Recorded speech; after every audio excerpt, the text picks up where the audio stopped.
Mark? Right, right there. Okay. Be there in like 3 minutes.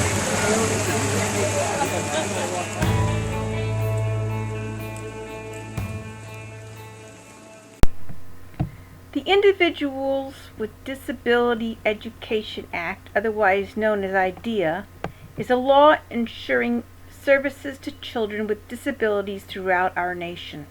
IDEA governs how states and public agencies provide early intervention, special education, and related services to more than 6.5 million eligible infants, toddlers, children, and youth with disabilities.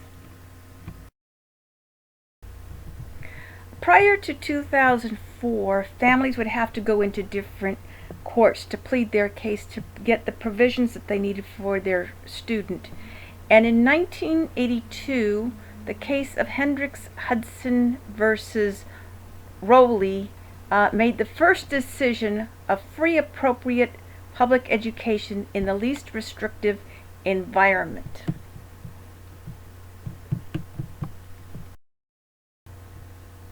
As a result of all these cases, Congress decided they had to pass an act. And so in 2004, the IDEA Act was passed. And since then it's been revised. Every time it is reauthorized, it changes some of the laws. And so it's important to keep up with each new interpretation of the law.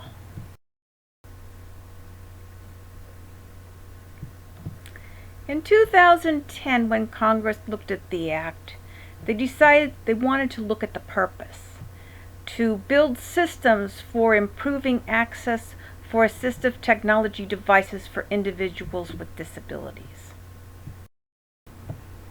Initially, Congress wanted to allow the states 10 years to create a system for improving access to assistive technology, and it's taken actually 16 years. Now they are currently looking to revise it again. The purpose of the revision of this law is to give each of the states a greater accountability for how each of the states will use assistive technology to their benefit. In addition to the IDEA Act, there is the State Assistive Technology Act program that works to improve the provision of assistance technology to individuals with disabilities through a statewide program of technology-related assistance. When you look at the law and the definition of assistive technology, you will see it says any device. However, these devices occasionally need functional evaluations, repairs, maintenance, which is also provided for under this Act. While service is not listed as a provision of the Act, it is included.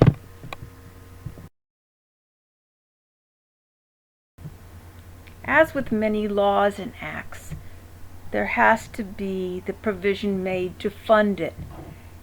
And school districts across the country face the barriers that are raised from the high cost of this type of technology.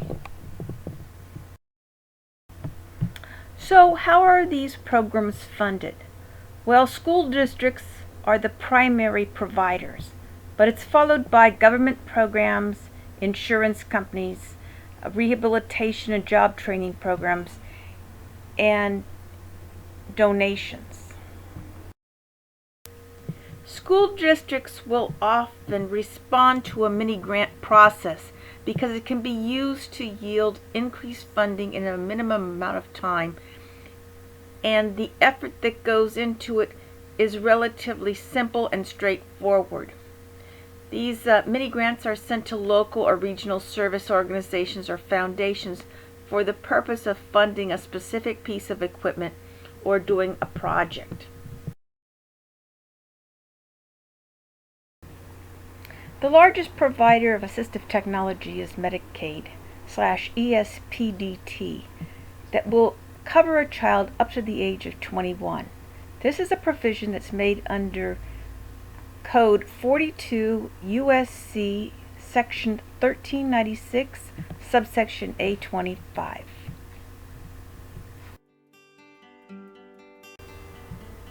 Assistive technology is not only helping the student in the classroom,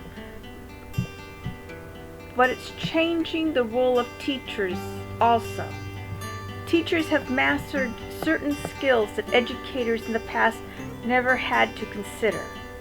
Assistive technology can be integrated into the 4 parts of a classroom teaching: asking essential questions, integrating resources, developing web page and multimedia and projects.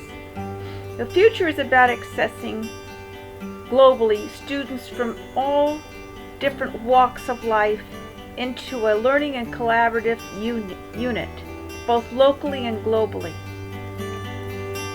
Letting teaching and learning be more social. And the schools of the future could possibly have a traditional cohort of students, as well as students who live across the country and maybe live across the world.